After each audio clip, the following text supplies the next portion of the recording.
Oui à l'initiative sur la neutralité.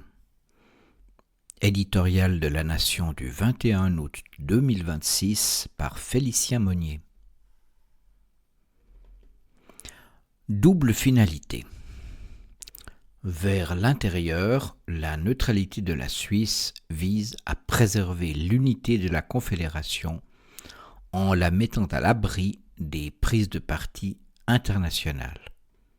Les multiples frontières qui traversent notre pays rendent son unité fragile. Le fossé linguistique se creuse. Des divergences confessionnelles découlent des visions différentes du monde, du travail ou de l'État. Le clivage ville-campagne s'accroît à vue d'œil. Enfin, le fédéralisme donne heureusement à chaque canton la responsabilité de poursuivre son propre dessein confédéral en adéquation avec son histoire, sa culture politique et sa géographie.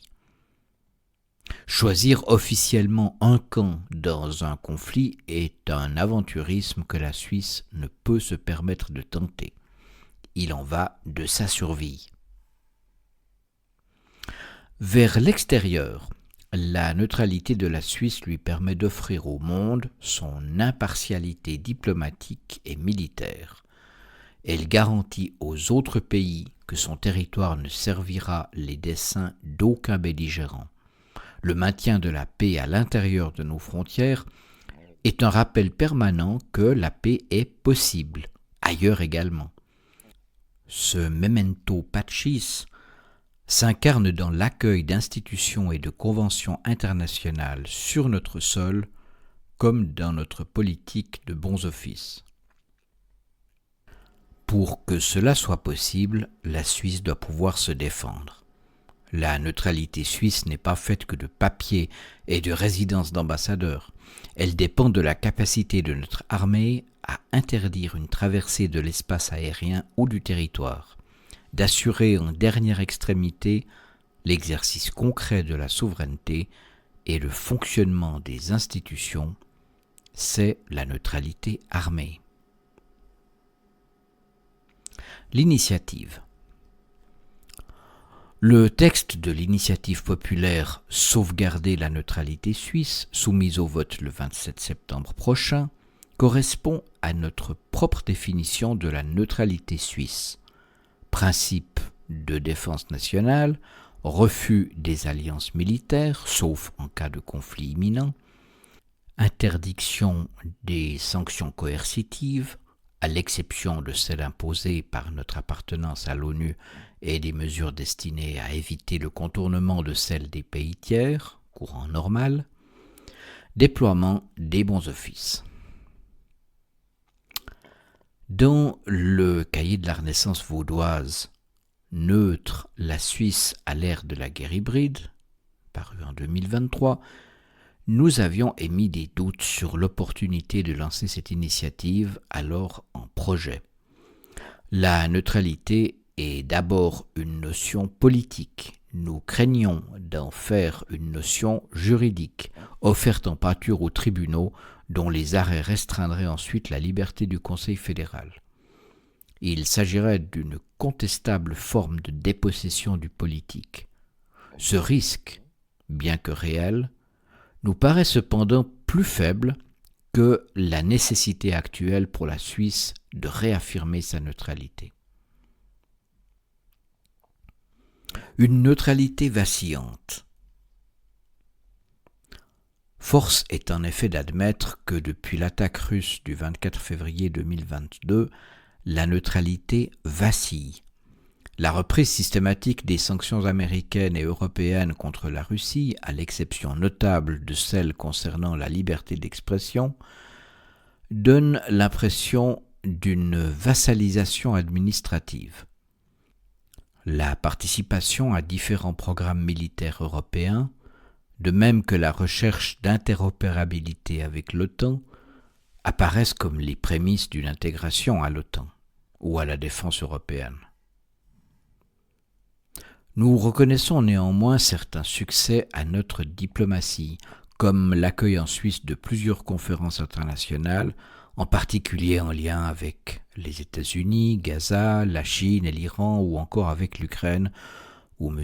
Cassis a su profiter de sa présidence de l'OSCE pour faire dialoguer les parties. Tout n'est jamais noir ou blanc. Simultanément, la Ligue vaudoise voit d'un bon œil le renforcement de la coopération militaire avec nos voisins, au premier rang desquels la France.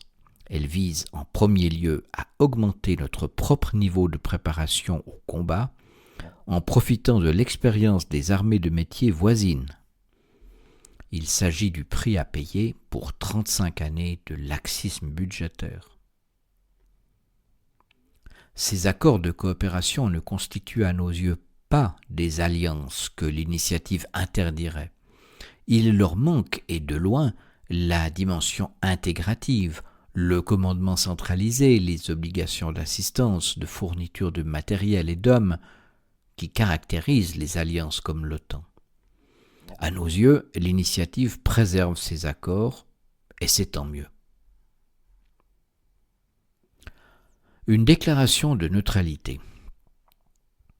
Par cette votation, la Suisse a l'occasion de réaffirmer les contours de sa neutralité dans une période de plus en plus troublée sur le plan géopolitique et qui ne promet pas de s'apaiser. La Confédération a déjà réaffirmé sa ligne à plusieurs moments difficiles de son histoire, notamment en 1647 et 1813, à la veille des traités de Westphalie et de Paris-Vienne. Des conventions internationales reconnaissant ce statut ne vinrent que dans un deuxième temps, sans compter le retour officiel en 1938 à la neutralité intégrale à l'initiative du Conseil fédéral. Ingérence. La presse évoque depuis quelque temps les interventions de la Russie dans le débat qui chercherait à favoriser une initiative profitable à son action. Ces interventions démontrent pourtant une méconnaissance du fonctionnement de nos institutions. Les prises de position étrangères dans nos campagnes de votation n'ont jamais vraiment fonctionné et tendent à braquer même les partisans du texte. Elles donnent en outre aux médias l'occasion de vicieusement soupçonner les initiants de russophilie. Si l'initiative échoue de justesse, la Russie portera sa part de responsabilité. Ces interventions témoignent également du mépris pour nos processus d'expression de la souveraineté.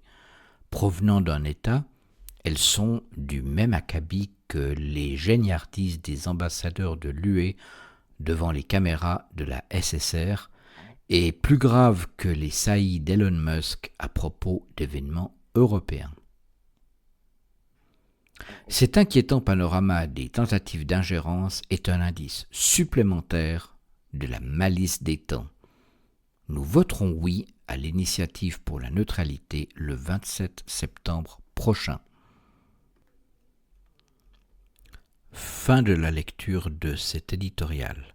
Pour découvrir les autres articles qui paraissent chaque 2 semaines dans La Nation, abonnez-vous sur notre site internet www.ligue-vaudoise.ch.